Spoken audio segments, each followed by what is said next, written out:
Paneer matar masala curry తయారు చేయడానికి కావలసిన పదార్థాలు: పనీర్, పచ్చి బఠానీ, గసగసాలు, జీడిపప్పు, నెయ్యి, గరం మసాలా, కొత్తిమీర, ఆలుగడ్డలు, టమాటాలు, కారం, జీలకర్ర, ఉల్లిగడ్డలు, పచ్చిమిర్చి, అల్లం వెల్లుల్లి, నూనె, ఉప్పు.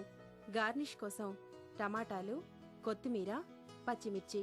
పనీర్ మటర్ మసాలా కర్రీ తయారు చేసే విధానం: ముందుగా స్టవ్ వెలిగించి పాన్ పెట్టి 1 టేబుల్ స్పూన్ నెయ్యి వేసి కరిగాక 1 కప్పు పన్నీర్ ముక్కలు వేసి ఫ్రై చేసి తీసుకోవాలి.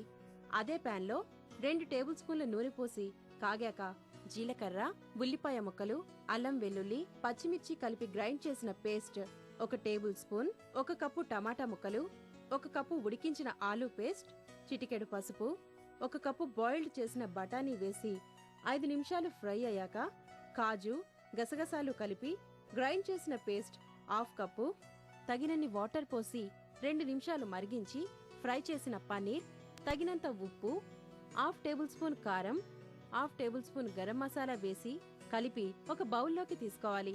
కొత్తిమీర చల్లి పచ్చిమిర్చి, ఉల్లిపాయ ముక్కలు, టమాటా ముక్కలతో గార్నిష్ చేయాలి. అంతే, పన్నీర్ మటర్ మసాలా కర్రీ రెడీ.